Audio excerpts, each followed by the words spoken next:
Welcome to the Wise Guy BBQ Podcast. Today's episode is brought to you by Rhode Island Barbecue News.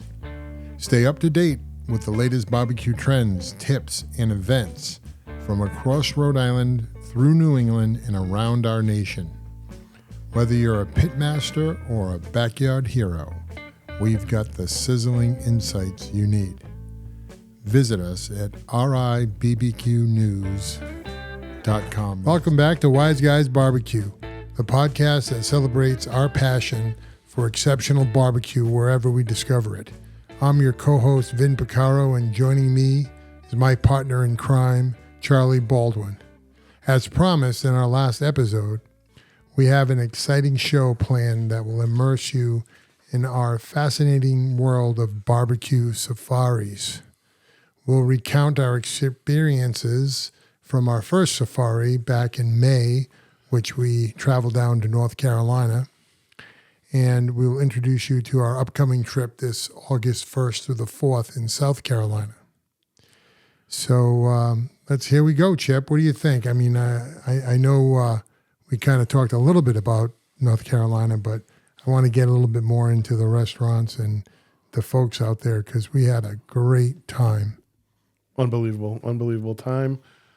Seems like forever ago, but it really wasn't that long ago, and I'm excited to go on our next one. But we had an exceptional trip on our first barbecue safari, and we really had no idea what we were doing or where we were going. We just kind of winged it and went by the seat of our pants. But as we went along, restaurant to restaurant, and met owner after owner and pitmaster after pitmaster, we got a feel for what we wanted to do, and just met so many great people. And like I said at the end of the last podcast, we didn't run across any jackasses the whole time.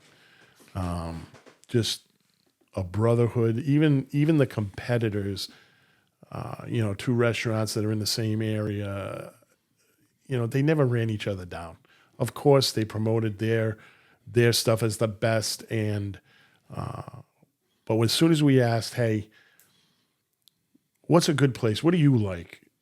and they would always have an answer of some restaurant that they thought did barbecue the right way, and that was every restaurant we went to. So, really, not a lot of what I want to say. Running people down, or yeah, they were absolutely no hating at all. They were absolutely fantastic to us and to their trait of what they do. I mean, just to kind of bring everybody up to speed about what the safaris are about. So, Chip and I, when we started this whole gig, the idea was, hey, if we could, in our 60s, travel the country, drink bourbon, eat barbecue, and talk about it to anybody that would listen. And by the way, thank you for listening. It would be fantastic. So that's what it was. And Chip was like, "Oh yeah, I'm on board. So you got to write that up and sign your name to it because it's not going to happen." But we did. We made it happen. We headed out in May, and we started with North Carolina. Some of the things we highlighted for ourselves there were the sauces. We know that there's a difference in sauces as you go west compared to the east in North Carolina. So we wanted to experience that difference. And also there's a big controversy about how they cook their pig. I mean, everything's pig, by the way. It's not Texas. There's no beef. So nope. Everything's pig, and they want it. Some places are whole hog, and that's how it's supposed to be, and that's how they did it 60 years ago. But other restaurants converted over to hams, and then butts, and then in with those butts if they were using hindquarters or shoulders, depending on. Yeah. So that's kind of what we learned overall. Remember, Chip, when minutes after we landed, found out that I booked the rental car at the wrong location. That was fun. Yeah, thank God we met a self-ordained minister who was driving the shuttle bus, who was nice enough to actually put us in his own car and luckily take us to our our car rental. Weren't sure where we were going at first, but it was terrific. So I know I have his name somewhere. I'll find it, but he was great. So thank you very much for that ride. And that got us kicked off, and we started right away. We went down to Cooper's Barbecue, Clyde Cooper's Barbecue in Raleigh, and we met with Dottie over there. Right? Was it Dottie or Debbie? Debbie. You're right. Yep. Yeah, Clyde Cooper's. When you use the term something's an institution, Clyde Cooper's is an institution in barbecue in Raleigh, North Carolina, and they've been there forever. I think 1938 they started. The actual Clyde Cooper started this place, and even though downtown Raleigh isn't, I'll be kind, isn't as nice an area as it used to be. These guys are still going strong. The neighborhood may have changed. The clientele is still the same. It's a tradition that people come back to over and over again.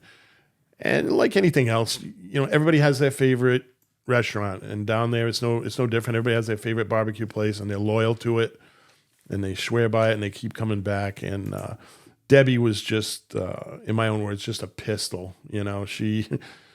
I can see where people come back to Clyde Cooper's just to talk to her. She has been there forever, and it's a nostalgic place for a lot of people. You can see a lot of history on the walls, a lot of history. Debbie will give you a history lesson. All you have to do is ask, and she's got stories out the yin-yang for you. Yeah, she was telling us, actually, she shared with us about Clyde. She knew Clyde. She and her husband at the time bought the restaurant from Clyde, but Clyde opened up that restaurant. He bought the building, I believe it was $18.89 for $50, which he had to borrow from his brother-in-law, according to the story that Debbie was telling us. And he then ran the restaurant for 50 years after that until he sold it. And then I want to say that was somewhere around 1948. And he sold the restaurant, and he then just basically frequented the restaurant every week to see what he was missing and how they were keeping up the name. Yep. And then it was Debbie's husband who was in construction, and she actually made Debbie go down there every day and pick up his lunch and deliver it to him on his construction site. So Clyde made a comment to Debbie, said, "Hey, if you and your husband like this place that much, why don't you go ahead and buy it?" So Clyde, with kind of coaching from Clyde, she bought it back from the gentleman who bought it from Clyde, and then there you go. But she, I think her quote was, "Clyde spoke more junk than a $2 radio." Something like that. So it was kind of cool to know that kind of bond existed with them, and that's why everything she still does is authentic. The building is the building. They used to cook. First they started cooking in the backyards of the head chef back in the day, but the health department put the end to that. They used to then cook in the second floor of the building they occupy now, and unfortunately, due to some serious fires they had on that second floor, they had to re-engineer the building, move everything to the first floor, which now they have an amazing ventilation hood system that keeps their 24-hour cooks up and going, and that's what they do. They just knock it dead. And then besides their pig, they're also really, really proud of their fried chicken and coleslaw. That's their other tricks of the trade down there, and they do well with it. Like that. So anyway, great visit though, and Vin, the fried chicken. Frankly, I mean, she was solid barbecue, okay, but when we had the fried chicken, we were like, wow, this is a star. The fried chicken was a star of the menu, and it was excellent. And we got our first taste of the shoulder skins, the pork skins. Yeah, that's a problem. I took home 2 bags. Thank you. They're delicious. So, I should have probably said that we left the house at 5 a.m. to fly down there, and they were our first stop, which was our first meal of the day, and should have been our last meal of the day. We ate everything. Yep. Oh, sure we did. So yeah, thank you. But thank you, Debbie, for having us. You're a great host. I loved your stories. Wish we had met your kids. I'm sure we'll be back, and I don't know, maybe it'd be even great to have you on the podcast someday. Tell us some of those great stories from Clyde. So our next stop after Clyde Cooper's was a local place called The Pit. It's not a pit. It's very upscale. Upscale for a barbecue joint. Think like, Applebee's or Chili's type atmosphere in there, but it's all barbecue. And, more of seemed like a younger crowd, kind of a little trendy. But the manager, Jason, was good enough to talk to us for a little while. They had solid food. I can't complain. The drinks were great. They had deviled eggs, which is always It's going to remind you about the deviled eggs. Yeah, it's always a home run. If you throw deviled eggs at me, you're way ahead of the game. But it was a solid place. Like no complaints. The food was fine. Yep, they had their smokers on property. They were smoking, so it's authentic. Greg Hayden is the restaurateur that owns that restaurant in Raleigh and a few others. He's doing a great job with it. Like I said, a little bit different. I mean, the goal of the places we visit is we want to go to iconic restaurants, right? Something we can say, hey, yeah, we've been there. And I don't know, maybe put a nice 8x10 glossy of this face on the wall. But this one was literally 3 minutes across the street. So we said, hey, we're going to check it out. And glad we did. But we were in and out of there quick. Yeah, and like I said, no complaints. All the food was great. It was fine. How about this wine? I don't know, but in case you haven't noticed, I've been hammering it since we go easy. This is a Cavalli Barolo. It's 2017, which I'm gonna say was a great year, but I have no clue. But I couldn't have another beer this summer. I think I overdrank my beer, so thought we'd have some wine tonight. Yeah, we're changing it up a little bit. We're never in a box on this show. Okay, we go out of the box, and I'm gonna try not to hammer down this wine like it's a Coca-Cola, but it's really good, and I can't stop myself. Anyway, I think the next place we went was a place called The Picnic. Yes. Yep. And we met two people there that we liked a lot. The first person, I'm going to call him my host. He's not the owner. He's even not even the pit master. He was cooking this week because his owner / pit master was out. He had a health procedure he couldn't be at the restaurant for. But John was interesting because he was from, I think, Mansfield, Mass. Yeah, and was it Mansfield? It was Mass, but he was where's the Basketball Hall of Fame? Oh, Springfield. That's where he's from. He was. Sorry, you basketball fans. Close. He stops with the other side of the state. Weird looking ball. I don't like round balls. Anyways, John's from Springfield, and he was really nice in setting up the meeting. Went out there, real kind. Wanted to buy us lunch, and just in case other people on the restaurants that we visit, just so you know, you can't buy us lunch. We got to give you a review, and it's got to be authentic. So we have to spend every dime. Otherwise, we can't give you our honest opinion, which is always a good opinion. We're not one of these haters. If you don't get written up, that means we had nothing good to say, but we only get good things to say. So, but the fun part of the meal was Liz, huh? Liz was a peach, and we were wiped out. Let's be honest. Let's call it what it was. We were tired at the end of the day and ready to pack things in. And her enthusiasm and her sense of humor really woke us up again. And the picnic, I got to say, is kind of it's really a creative barbecue menu. They have their barbecue stuff, but they had some great fried oysters that we had was excellent. And another, I guess, southern staple is this pimento cheese spread that was off the chain with those fried what do you call it? Saltines. Oh yeah. And everything's fried, and that's why we like it. Yeah, I know. The other thing is great lemonade, and I don't know what it was with the water down there, but their homemade lemonade, off the chain. Yep. Yeah. You can. All right. Wake up our next day. It's Saturday, and we're ready to go. We got a little bit of traveling to do, but the traveling's late in the day. We're going to go through a little Switzerland of North Carolina, which is a haul after lunchtime. So what we did is we went to 3 locations this day, and we started at 11 o'clock in the morning. The first one was Speedy's Barbecue.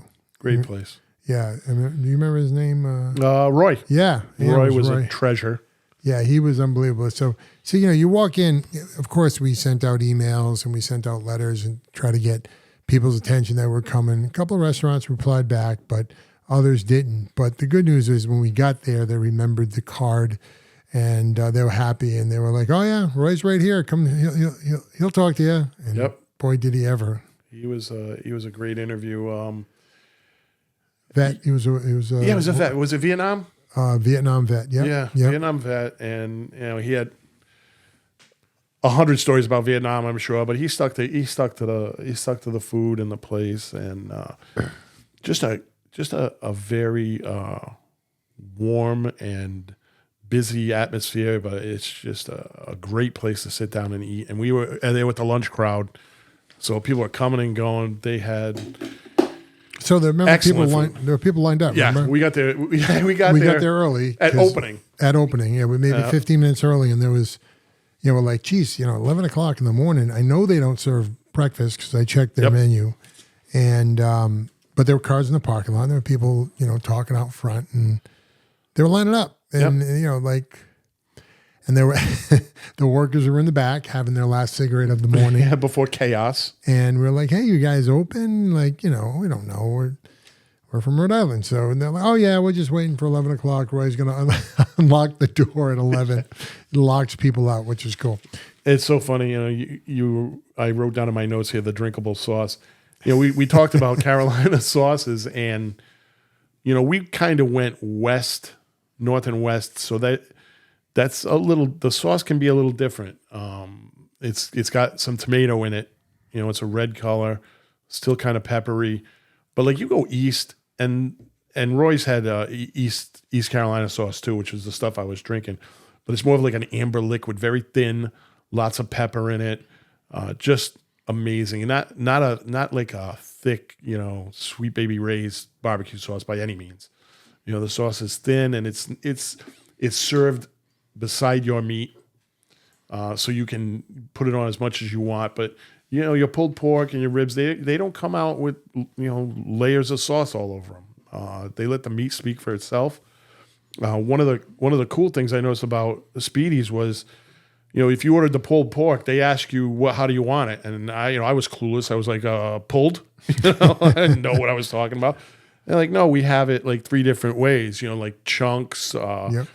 Shredded, and then like a fine chopped. Yep. They have 3 different ways that they serve their pulled pork, and that was different from most of the places. Some places might have had 2 options, but Roy's the whole gamut. Fun. Yep. Right. And that brought us to our next restaurant, which was you can almost hit it with the rock. It was right down the street in the Lexington Barbecue, where we met Rick Monk and his son Nathan. That's it. Yeah. Yeah. They were cool guys. They had a line. It was inside the building, but they had a line. 'Cause now it's raining again. Yep. So because we bring the rain with us. That's what we do. I don't know what that's bad. It's not you, it's me. If it's supposed to be I'm like actually looking forward to 100 degrees in South Carolina, because if it rains, I'm going to be so bummed, and it'll probably be a tornado mixed in too. But yeah, we had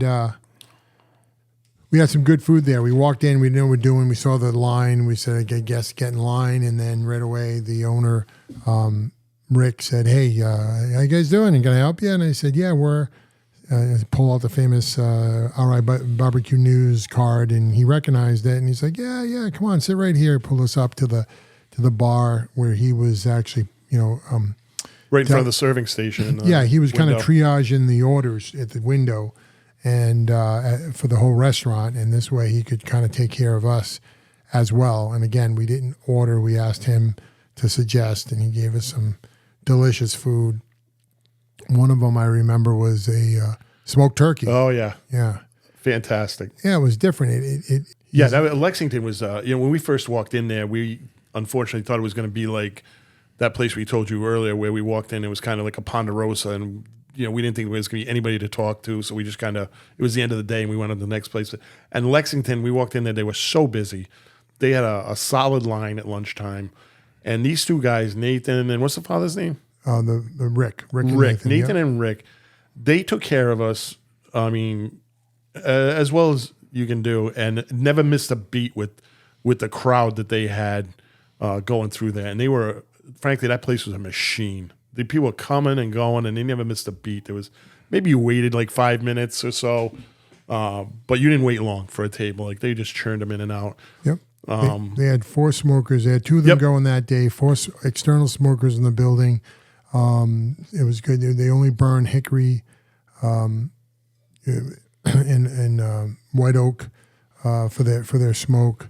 They run through about 6,500 pounds of protein meat a week and 2,000 pounds of coleslaw. So, just nuts. And the son, he works the weekend with the dad, and he kind of breaks down Monday, Tuesday, Wednesday to kind of set up for whatever catering gigs they might have the end of the work week or the beginning of the next weekend. Schedule anyway, it was the Bridges Barbecue, Bridges Barbecue in Shelby. And, I know you have, they were great. There was a brother and sister, a pair there that Chip will tell you about in a minute, who just, oh my God, I thought we were going to end up staying overnight there. Yeah, I was waiting for him to get the invite. Why don't you guys just come home to the house and have a few beers, and Chase can talk about his cars. Yeah, but it was interesting because it was Chase who was talking about the coleslaw. So Chase doesn't eat coleslaw. He won't eat coleslaw, but he's in charge of making it. So he follows a very, very strict recipe, and he makes it the same way all the time, just like his mom and grandparents had for 60 years. But he gets either, I don't want to say complaints, more like, complaints that, what'd you do? You put horseradish in the coleslaw this time. And he's like, remember that? I never, ever, once, ever put coleslaw in the coleslaw. And he explained to us that depending on the time of the year, the coleslaw can be a little more firm, a little more dense, because if it's coming out of a colder ground, it'll be more dense. And that dense cabbage, when it gets ground up, ends up being a little spicy, almost like some horseradish. Yeah, especially that middle part. Yeah, that core. That core, exactly. Yep. So they had some great menu. Like we always look for like different things on the menu, things that stand out like as a little bit unusual. They had a deviled egg sandwich. Oh yeah. Okay, sold. A pimento cheese sandwich. Again, it's like they knew we were coming. They did. And like we say, we pay for this stuff because, like Vince said, we want to give an honest review, and we're not out there to get free food and kiss up the people. But we did accept the free strawberry pie. Oh yeah! Oh my God! Yeah. Wow, that was the best dessert of the whole trip, hands down. Best dessert I think I may have ever had. I mean, it was just decadent. Yeah. But just a great place, 2 great people, and we had a super time with them. Yep, great time. And that concluded our day 2. Day 3, Charlie's going to start us off with his favorite place, Old Hampton Store and Barbecue. This place was really neat for a lot of reasons. I'll let Charlie take it over. No, you're doing fine. This was it was a little bit of a ride, but unbeknownst to us, we ended up in like a Scottish stronghold of North Carolina with, like, I don't know where you heard Vin mention before we were going up in the mountains to this place called Switzerland Town. It's like this little tourist trap in the middle of the mountains of North Carolina. It's the replica of a Swiss village. We didn't go there. We didn't have time, but obviously it's a tourist destination. But this place, Old Hampton Store in Linville, we're driving through there. We see that Scottish restaurant. Remember that? We saw this Scottish restaurant. We're like, what the heck is this Scottish restaurant doing here? Then come to find out they have the annual Scottish Highland Games there in the summer, and it's a big to-do. But the bartender had a kilt on. Yes, he did. Yes, he did. What was I can't remember his name, but I got it written down. The bartender had a kilt on at the bar at this place, and he doesn't just wear it at the bar. He wears it everywhere. Great guy. Anyway, the Old Hampton store is Charles Borden. Charlie. That's right. We were both Charlie. How do I forget that? Yeah, how do you forget that? What a knucklehead. Yeah, he poured some good drinks. Yeah, no, he was a nice guy. Yeah, solid guy. And what was interesting, so the restaurant is owned by Steve and Abigail Sheets. Yep. They owned it for 20 years. When they bought it, it was always a barbecue restaurant or stop, and it had a small store out front. And they liked the idea of the storefront because she is an art connoisseur and likes homegrown local art. So she set up an art studio and sculpting, like sculpting. Yep. And what do you call it? The wheel there? Pottery. Yep. And we didn't get a chance to see it because this is a seasonal location. It actually just opened up that weekend. So that we were there in May. It was only open during the summers. It closes down after, I think, August. But they kept the barbecue because it was barbecue. No, I'm sorry. They had barbecue in the back, so they brought the barbecue out front, and the barbecue just did great. And while they owned it for those 20 years, about 7 years ago, they put the bar in, and that just took in a whole different clientele on a good way, right? People would come in now for a cocktail, have lunch, and then go art shopping, where before they would stop in either for the groceries or they would stop in for just the art. So it's kind of cool. Yeah, and they had the day we were there was a Sunday. They had a live band there, and I was inclined to just sit there the whole day and drink and listen to this band, listen to live music. I have a video of the van. I'll put it up on this podcast. Just a super cool place. Mm-hmm. Food was good. Good solid barbecue, pulled pork, great sauce, their own homemade. Again, it's that thin vinegary pepper sauce, kind of like amber colored, with a little honey in it. And then they had more traditional red sauce, but still not thick. Still kind of thin for your pulled pork. And they did their pork skins were a little different. They're more like the ones you find in the supermarkets up here. The pork rinds that you see in the puffy. Bags. They were like puffy, like quick flash fried. Yep. Not the actual shoulder skin of the pig that we were getting at some other places that we fell in love with. But they were fresh. They were right out of the fryer, and they were super good. Like Vince said, this place has a lot of different stuff going on to it. They have the art studio. If you go out back, they actually have a whole big sitting area with a old school pizza oven, and they have live music out back. Beer tap. Beer taps. I mean, just look like a great place to spend an afternoon and hang out. Yeah, it wasn't open that first weekend, so we couldn't hang out. Plus, it was 11 in the morning. But early even for us. Yeah, you're right. But the woman we met there on the way in, and this is where I feel bad because I didn't write her name down, but she was from Massachusetts as well. I want to say Mary or Miriam. I don't know. Yeah, maybe a Miriam. It was a little more. But yeah, she was New England. Yep, she was New England, and she was like, "Bro, Rhode Island, can't get there from here." So this wasn't on our original schedule, but because the hotel clued us in the day before, we had to stop at Camel City, like the cigarettes. Camel City Barbecue Factory. That's right. And this place was cool. It reminded me of when I went to college. So it was basically a college hangout. Definitely. 3 floors, elevator, neon signs everywhere, smoker on the first floor. We didn't get a chance. Unfortunately, by the time we had gotten there, they had already shut the pits down. It was about 2:30, and all their smoking was done as of 11. So they cleaned the pits, shut them down, and the pit master went home. But so we missed seeing the pits. But it's kind of cool because it was a big Wake Forest College hangout. So definitely, all over the walls were these football players, pitchers, and I could see after game celebrations in that place just going nuts. Food was great, good.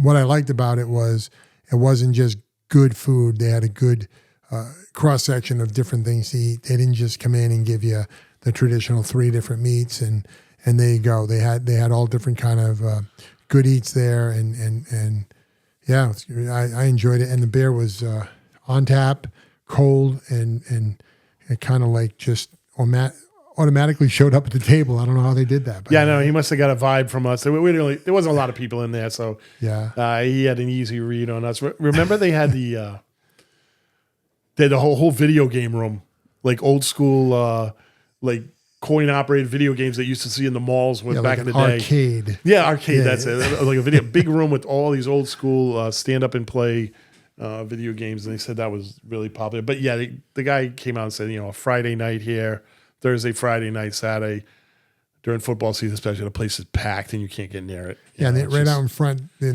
so you can tell by the way the front was set up with the doors kind of back on the property that they had a line, probably called, and it was AstroTurf, and they had some cool benches and stuff, and I could easily see some wet T-shirt contest going on that in that front fake lawn. You have a vivid imagination. Yeah, my friend. I do. I actually don't get me started. Forget about it, all right? Forget about it, yeah. You trying to have us suck up the Providence River? You know how your wife is. To get to that last stop at Fuzzy's Barbecue. Yep, made it by the pork skin of our teeth. Yep. And literally, I said, there's no way. It's 5 or 4. And I'm looking in the door, and everybody's mopping the floor and cleaning the tables. And they're not letting us in here. They just had a day. They're not going to. It was Sunday. So I'm like, they're going home. They want to go. Sure enough, the door was locked, but the key was still in it. So this wonderful person came up, turned the key, and said, "Come on in." And I'm like, "Really?" Because I know it's good. No, come in, sit down. And so I gave him my elevator speech about who we are, why we're there, and they had no kind of link to any marketing information I gave them prior to our meeting, but they were definitely nice enough to sit us at the bar and listen to our story. And actually, we were talking to the right person, because that was the manager. There were Hilda, and there's 2 managers there. There's her husband Hans and her Hilda. And I can't make this stuff up. They're from Switzerland.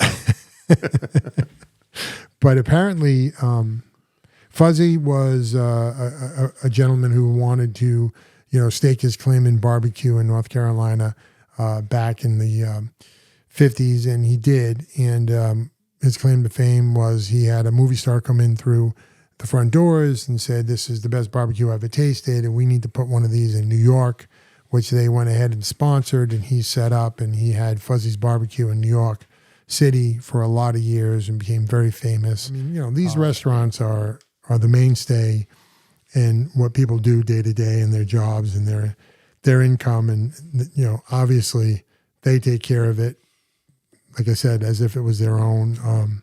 It was great. Thank you, Hilda. I really appreciate your courtesy and kindness and all the information you shared with us. Yeah, she did a great job. This was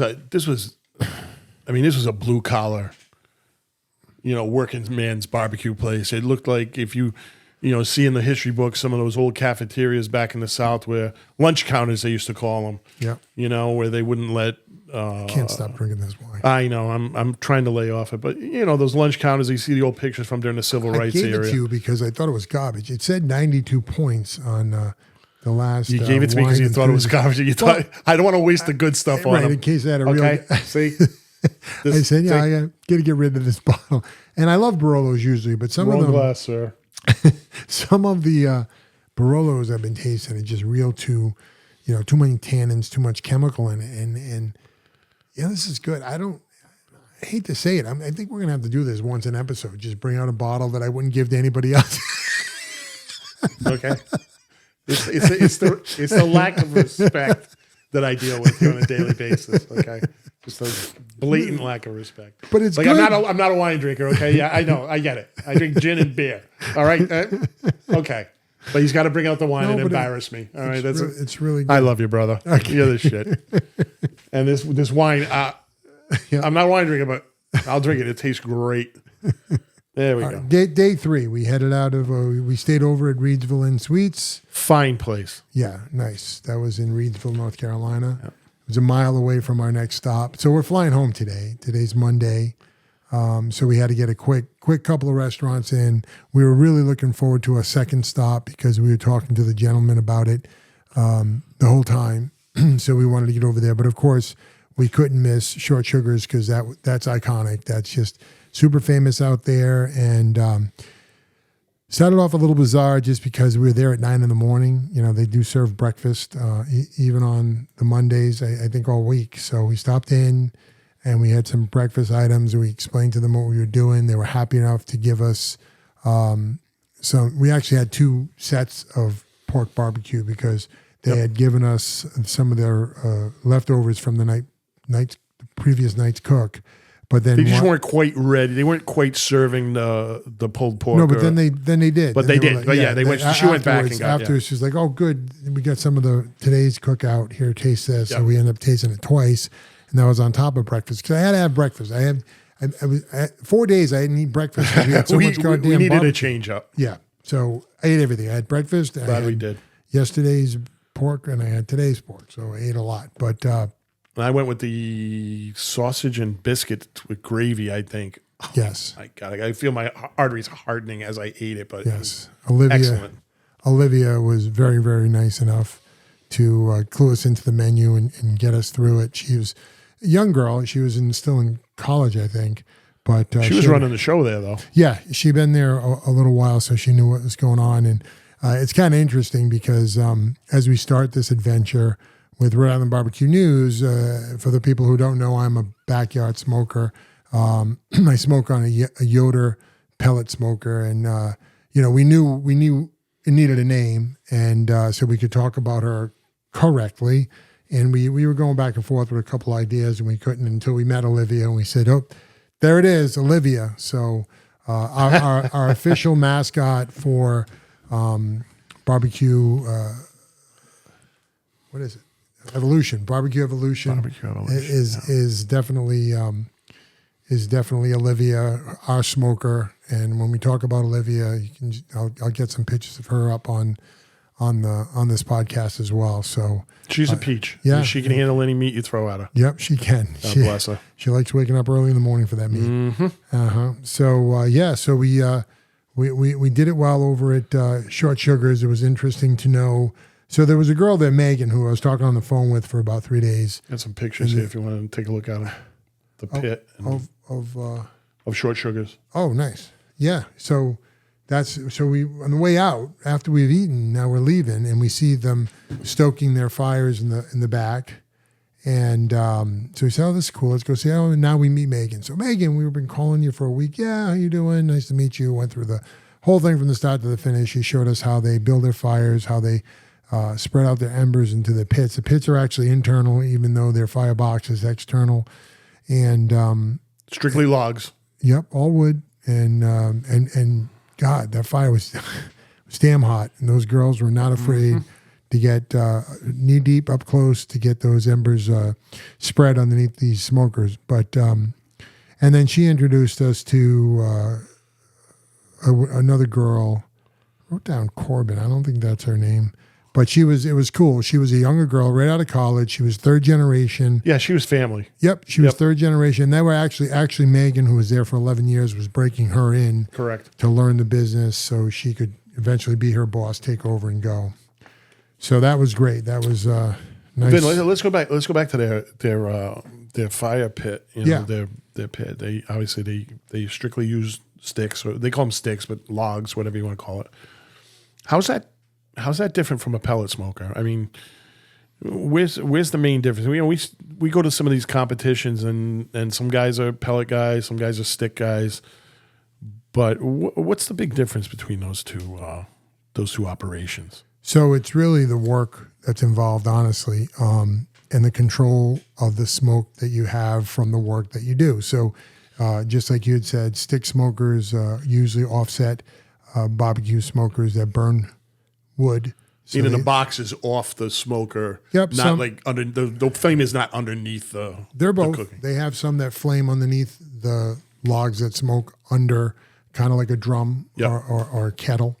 But then they're offset, and what you're doing is you're starting a charcoal fire, and then on those charcoal pieces, you're putting in sticks that are now smoking, creating your smoke flavor for your meats. Now, what happens is that thing needs constant attention because you have to keep those logs smoking correctly. You don't want too dark of a smoke, right? You want to make sure you're getting a smoke on it.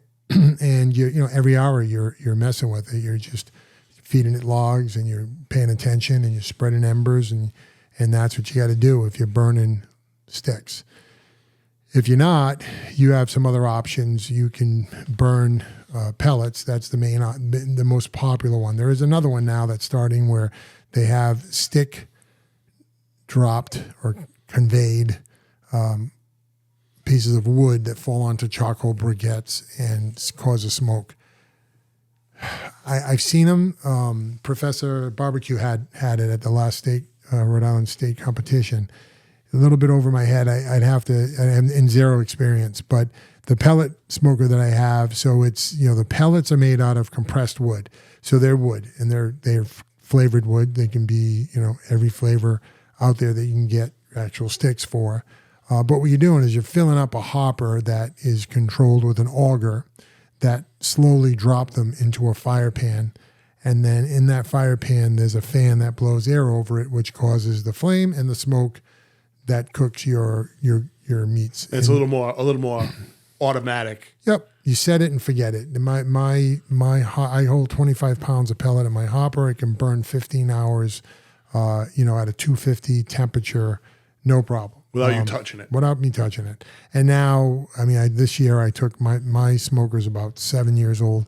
I just reconditioned it. And when I did, I put a Wi-Fi probe system on it. So now I'm seeing the temperature inside the oven. I'm seeing the temperature inside the meats, and I'm controlling it from my phone anywhere in the world. You love your technology, don't so you, big easy. fella? It's so easy. So we had one more. It was at 10:30 a.m. It was over at Hershey's Barbecue. Oh boy, this guy was a joy. We met Chuck. Chuck was great. Chuck actually was super excited. He was it wasn't the Lexington Festival. No, but he was at something big. It was another festival, and what was neat about it was they just introduced that year a Lexington Barbecue Hall of Fame. That's right. And they selected him because of his dad mostly. His Hershey barbecues have been around for a while. He has 3 of them now, but the original is the one we visited. And even though it was original, it still moved from across the street, but it was the original location over in Burlington. Yeah, Hershey's. It's a state franchise. His restaurants are all in state. But that was great. So that rounded out our experience. We returned our car, we jumped on a plane, and we came home. The content presented in this podcast is for educational and entertainment purposes only. The hosts do not claim to be experts or professionals in the barbecue industry. Always practice safe cooking techniques when using fire or open flame. The opinion expressed are solely those of the hosts and guests.